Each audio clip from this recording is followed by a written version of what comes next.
Halo, aku Stella Lesmana, ibu dari 2 orang anak dan sedang mengandung anakku yang ketiga. Aku adalah seorang dokter gigi spesialis anak, konselor laktasi, founder dari Kejora Indonesia Foundation, dan juga penulis buku.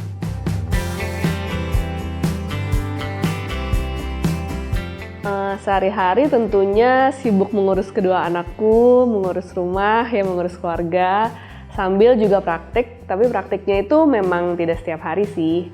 Terus juga kadang mengedukasi secara online, karena memang edukasi itu passion aku. Makanya 11 tahun yang lalu aku mendirikan Kejora Indonesia Foundation, sebuah platform untuk edukasi kesehatan anak. Yang paling menantang dan paling seru tentunya menjadi ibu ya.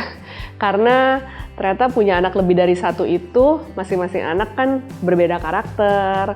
Terus kita harus tahu nih personality-nya masing-masing, harus tahu cara approach-nya masing-masing. Terus juga interest-nya pastinya beda-beda. Lalu juga namanya punya anak ya, pasti kan ada saat-saatnya harus menghadapi mereka yang sedang mengenal emosinya. Jadi kita harus membersamai mereka.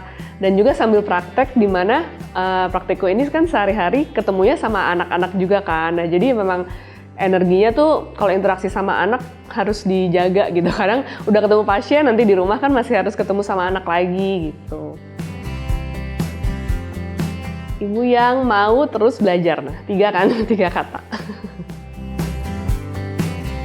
Mungkin kayak ingin mendampingi anak mengeksplor minatnya masing-masing, terus juga lebih pengen jadi temen sih sama anak, jadi bisa bercerita bareng gitu kan, apalagi anak aku nih cewek-cewek semua gitu, jadi pengennya bisa membersamai mereka sebagai seorang teman.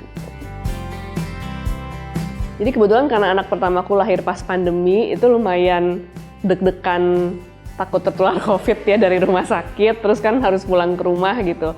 Nah, kalau sebagai dokter gigi anaknya, itu lebih ke, ternyata setelah jadi ibu, aku lebih bisa memahami kegalauan, kesulitan orang tua. Tapi di satu sisi juga jadi lebih bisa mengalami sendiri kan, ternyata terutama dalam hal ini menjaga kesehatan anak ya, menjaga kesehatan gigi anak terutama. Nah itu ternyata bisa sih, cuma memang menantang. Apalagi balik ke setiap anak itu punya personality masing-masing gitu. Nah, sama balik ke yang tadi lagi nih, setelah ketemu pasien yang memang semuanya adalah anak-anak, terus juga mengedukasi orang tuanya dan mengedukasi anaknya, terus di rumah kan kita harus ketemu lagi sama anak gitu. Jadi memang mungkin yang lumayan menantang itu sih, kayak kita harus menjaga supaya energinya tuh tetap baik lah gitu saat ketemu sama anak-anak. Jadi kalau menurut aku work-life balance itu is a myth ya, karena semuanya itu pasti kembali lagi pada prioritas dan pada pilihan. Nah, meskipun setiap orang punya privilege yang berbeda, tapi kan semua manusia itu punya 24 jam sehari, 7 hari dalam 1 minggu gitu. Jadi pasti memang ada sesuatu yang diprioritaskan dan ada sesuatu yang harus dikorbankan. Itu sih kalau selama ini aku pegang prinsipnya seperti itu. Nah, yang penting kita tuh mendiskusikannya dengan pasangan atau dengan support system ya, misalnya dengan keluarga. Jadi sudah sepakat gitu akan satu suara dan tahu kelebihan dan kekurangan dari keputusan yang kita ambil. Jadi aku pernah suatu waktu tuh nulis di bio di Instagram aku, in between stay at home mom and working mom. Karena aku sendiri tuh bingung mau mendeskripsikan diriku tuh apa. Karena waktu itu memang aku baru balik kerja lagi setelah anak pertamaku usianya 6 bulan. Dan memang sehari-hari, apalagi waktu pandemi ya, itu benar-benar aku bertiga aja tuh di rumah sama suamiku, suamiku sama anakku. Karena kita memang sepakat mau mengasuh anak kita sendiri. Jadi kita dari awal rencananya, kalau misalnya aku harus bekerja, anak itu kita mau taruh di daycare. Karena memang kita lumayan yang mindsetnya tuh mencari daycare yang bisa dipercaya, dan kita trust penuhnya ke daycare itu, daripada menitipkan ke orang tua yang tentunya menurut kami sih sudah nggak capable ya untuk mengasuh anak gitu kan. Terus juga mempercayakan badan ini juga orangnya kita susah percaya. Jadinya kita tuh masukin ke daycare. Tapi waktu itu kan masih pandemi tuh, mau masukin daycare juga takut-takut, jadi bingung. Nah jadi benar-benar 6 bulan pertama tuh ya aku jadi ibu rumah tangga di rumah. Nah, pas udah balik kerja kan juga nggak yang setiap hari kerja. Sampai sekarang juga memang nggak setiap hari kerja sih. Jadi tuh aku memang merasa kayak di tengah-tengah gitu loh. Kayak aku merasakan banget, oh ternyata jadi ibu rumah tangga tuh kayak gini ya. Ya harus ngurus rumah, bagi tugas sama suami. Terus juga tentunya suami sambil kerja kan. Terus sambil ngurus anak-anak. Terus juga di satu sisi kadang melihat teman-teman kayak, wah udah makin hebat ya. Misalnya prakteknya lebih hebat nih atau buka klinik gitu kan. Pasti adalah kayak perasaan seperti itu. Tapi di satu sisi aku juga memahami kegalauan working moms, apalagi buat ibu-ibu yang memang mau nggak mau harus bekerja ya kan. Nah itu pasti juga sama menantangnya, karena kalau anak lagi sakit pasti kepikiran nggak sih? Terus kepikiran misalnya ada momen-momen emas anak yang kita ingin melihat gitu. Nah kayak misalnya tiba-tiba anakku sakit terus aku harus membatalkan jam praktek, itu pasti aku nggak enak banget sih sebenarnya sama pasienku, karena aku kepikiran juga, oh pasienku yang mana nih juga masih anak-anak, mungkin dia lagi sakit gigi, dia lagi butuh aku, tapi misalnya akunya lagi nggak bisa datang gitu kan. Dan kadang namanya dokter sama pasien itu pasti cocok-cocokan. Jadi kadang kalau misalnya udah klik banget, kadang tuh kayak anak-anak, oh maunya sama dokter Stella aja misalnya gitu kan. Pasti kan ada preferensi nih masing-masing orang maunya sama dokter siapa. Nah itu kadang aku sampai nggak enak banget, sampai kayak mikirin, nih nggak apa-apa nggak ya aku tuh batal, tapi mikirin juga anakku sakit, itu tuh jadi kayak galau banget sih biasanya gitu. Jadi kebetulan ayahku itu juga beliau kan dosen, terus juga suka menulis buku, suka mengedukasi gitu ya, tapi beda bidang. Nah, jadi dari kecil tuh aku sudah melihat ayahku suka menulis gitu ya. Aku tuh suka ikut-ikutan nulis dulu, kayak di buku tulis tuh bikin cerita. Nah, jadi sampai hari ini dari 11 tahun lalu aku bikin Kejora Indonesia, itu aku sudah bikin 12 buku cerita anak. Nah, memang itu buku-buku, benar-benar buku cerita anak tentang kesehatan, tentang karakter baik gitu ya. Baru kemarin Desember ini di Hari Ibu, aku menulis bukuku sendiri, sebuah memoir tentang perjalananku sebagai motherhood. Sebenarnya itu dipicu karena tahun lalu aku mengalami musibah patah kaki saat sedang menggendong anakku yang kedua.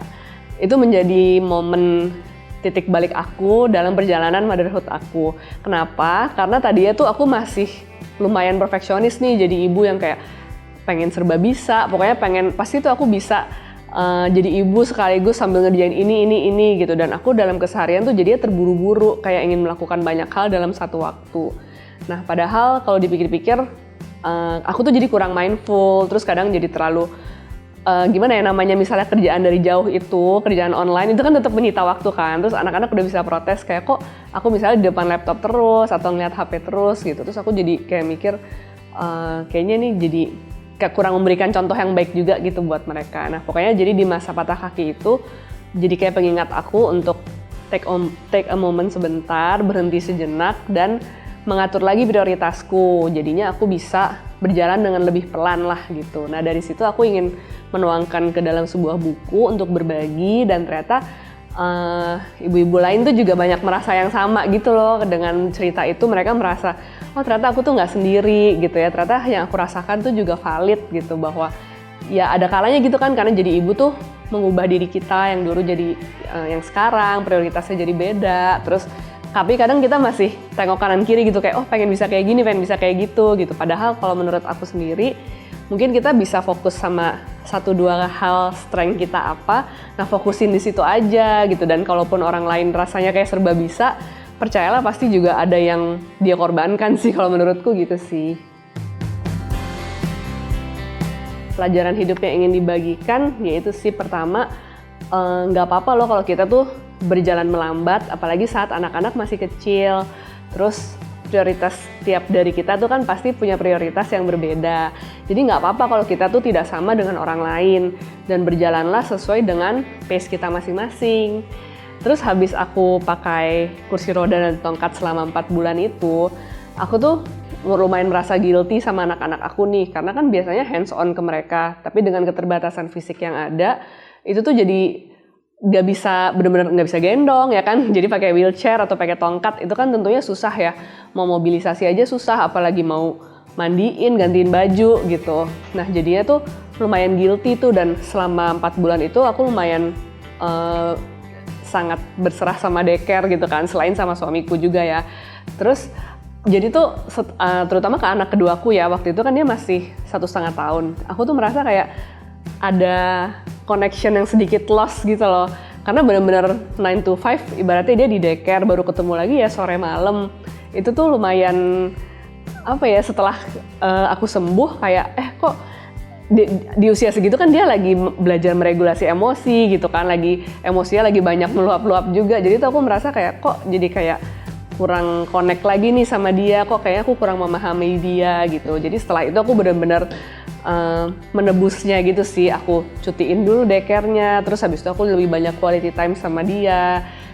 Setelah dijalani pelan-pelan ternyata ya udah oke lagi gitu. Mungkin sambil sih waktu itu aku tetap afirmasi ya, kayak maaf ya kemarin tuh. Jadi itu pertama kalinya juga kita tuh benar-benar terpisah gitu loh. Aku sama kedua anakku biasanya kan selalu tidur bareng gitu kan.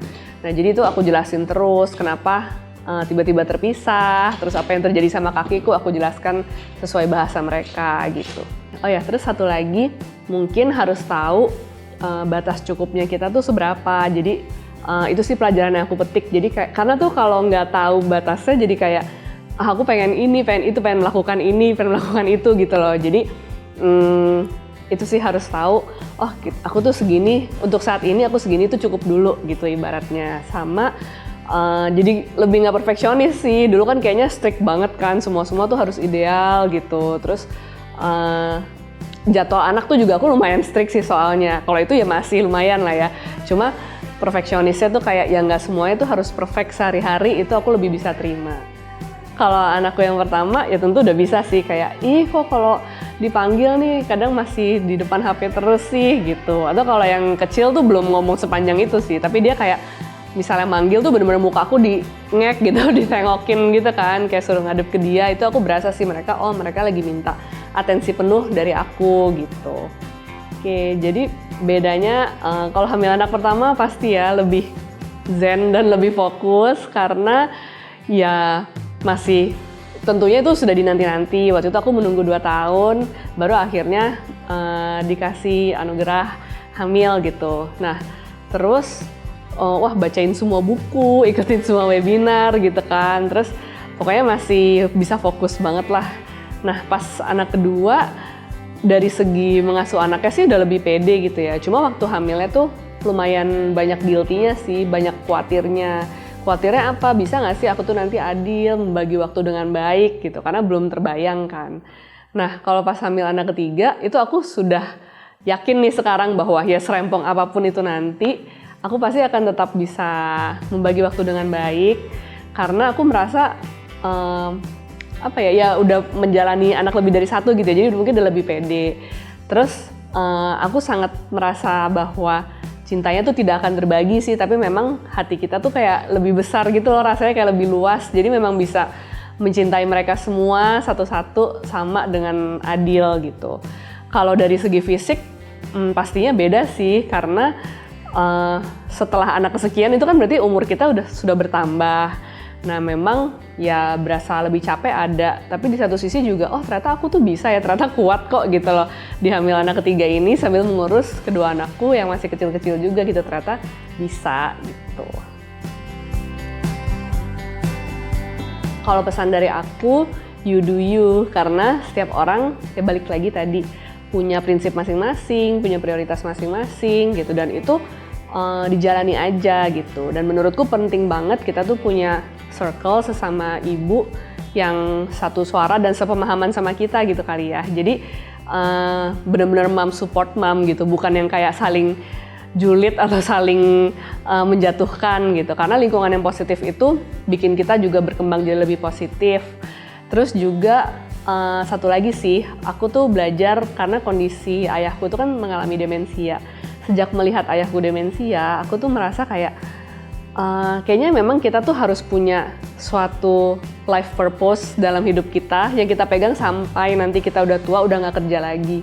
Jadi aku merasa sekarang kayak sehari-hari tuh emang rempong banget ya jadi ibu, mikirin jadwal makan anak, jadwal les, jadwal sekolah, belum nanti di sekolah ada keperluan ini itu gitu kan. Terus jadwal vaksin, tumbuh kembang anak, wah semuanya tuh kayak ada di otak gitu ya. Terus ngurus rumah lah, meskipun udah bagi tugas sama suami kan tetap aja kan. Terus juga gimana mengelola keuangan segala macam, kayak itu otak setiap hari tuh mikir terus gitu. Terus aku tuh jadi tiba-tiba mikir aja sih suatu hari saat anak-anak sudah besar, sudah mandiri, itu tuh mungkin sehari-hari aku nggak secepat ini lagi gitu kali ya berjalan, terus kayak bangun benar-benar ya udah harus bangun ngerjain ini tek gitu kan.